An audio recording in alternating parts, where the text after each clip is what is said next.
Mga bossing, eto na oh.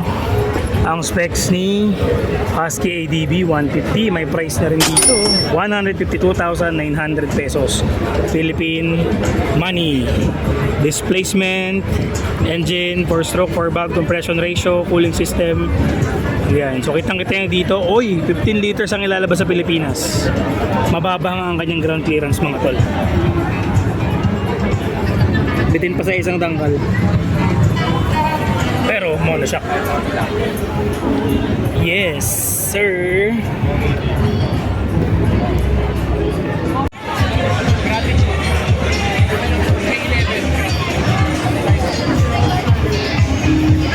So abot pa ni sir. Sir, anong height mo, sir? 5'4". 5'4". Oh, so 5'4". Abot na abot ni Bossing. So yun lang naman siguro. Medyo mababa lang ang ground clearance niya for adventure scooter. Pero solid na rin yung price. Ito.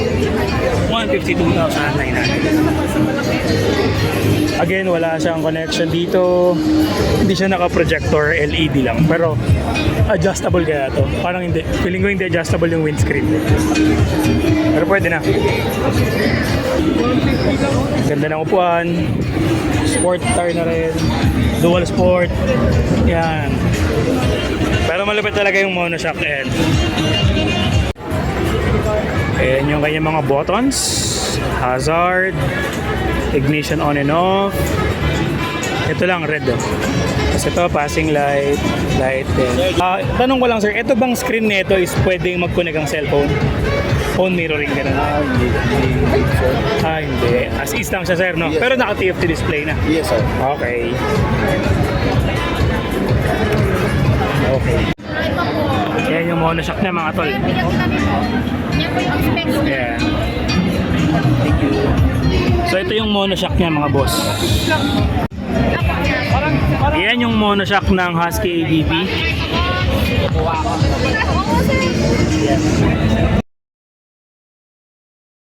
Sa Batangas area, sa ano?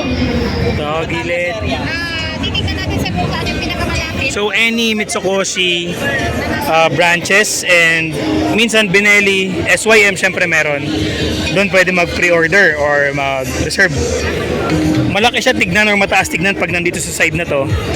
Pero kapag sumakay ka na, medyo mababa nga yung ground clearance niya. So parang medyo may pagka-sporty at saka adventure. Pero ang ganda, solid no? Sir, nung sumakay ka sir, anong feeling? Parang ADB ba? Or parang ADB. Parang ADB. Yung upuan, komportable? Ayos. Magpapa-reserve ka? Sa July pa daw eh. Oo. Ako. Ayan si Bossing. So ito na mga chong yung ating Husky ADB 150. Sabi ni Bossing, ang launching sa Philippines is probably June. Tapos ang price niya 152,900 pesos. So again, ayan, example sumakay si Boss. Boss, ilan timbang mo, Boss? 80? 80. Ayan. So, mga nasa 80 to 90 si Boss yung sumakay. Tapos, telescopic. Pero dual channel ABS. Then LED. Tapos, hindi mo pwedeng connect dito yung phone mo. So, TFT display lang to. Then, charging port, keyless. Tapos, 15 liters. Kailan mag-i-update?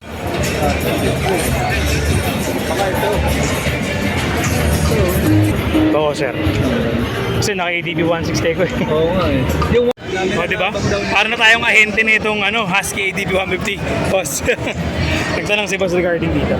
Thank you, Boss. Thank you.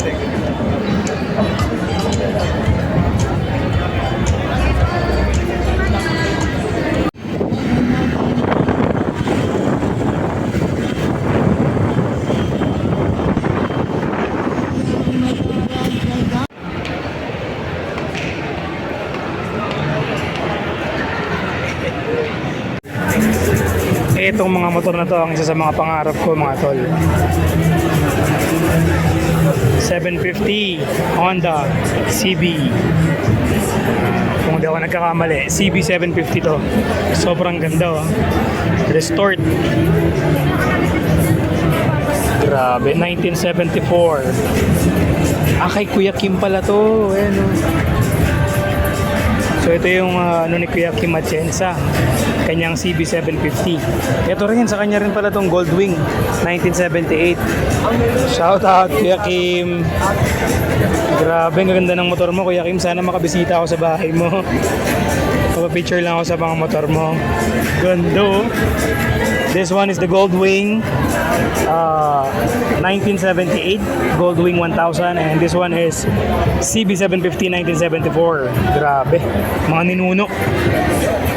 Ayan. Let's go, let's go.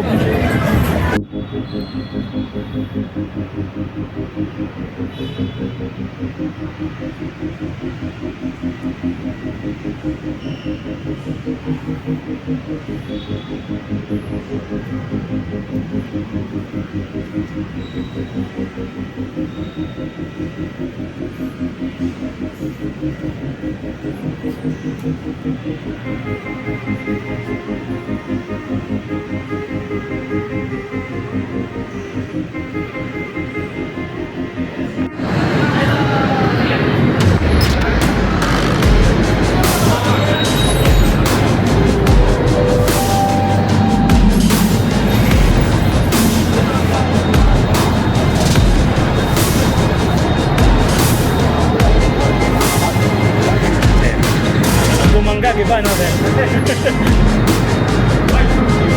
Ha! Ito kadami kong bumibili ng Corsa.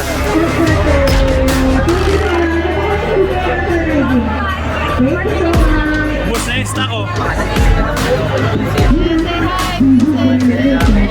Dami nabiling Corsa mga tol. Last day na kasi ng Moto Makina. Yun, so what's up mga bossing? Pauwi na po tayo. Galing tayo ng Moto Makina Show. And congratulations sa Corsa and sa Jabber.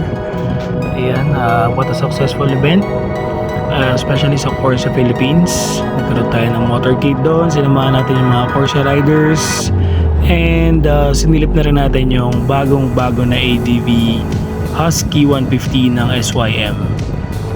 So sabi ng nakausap ko, available din daw yun sa Mitsukoshi na dealership, SYM, and yung ibang Benelli na dealership. Pwede din daw makabili nun, depende sa dealership kung kukuha sila nung ADV Husky 150. Yun, tapos legit nga na 15 liters yung darating sa Pilipinas. So I think first ever ba yun na scooter na 15 liters. Comment nyo nga kung may iba pang scooter na 150cc na 15 liters yung fuel capacity, o si Husky ADV lang ang ganun.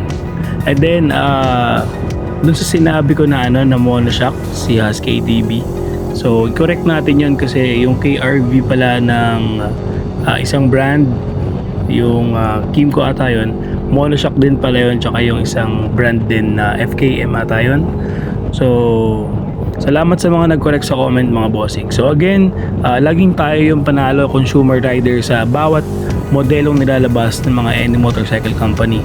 Lagi lang natin pagbabasihan yung daily rides natin, kung babagay ba yung model na motor sa lifestyle natin, sa trabaho natin, o sa pang-araw-araw nating gawain. And make sure na dapat makakatipid kayo and komportable kayo dun sa bibili nyong motor.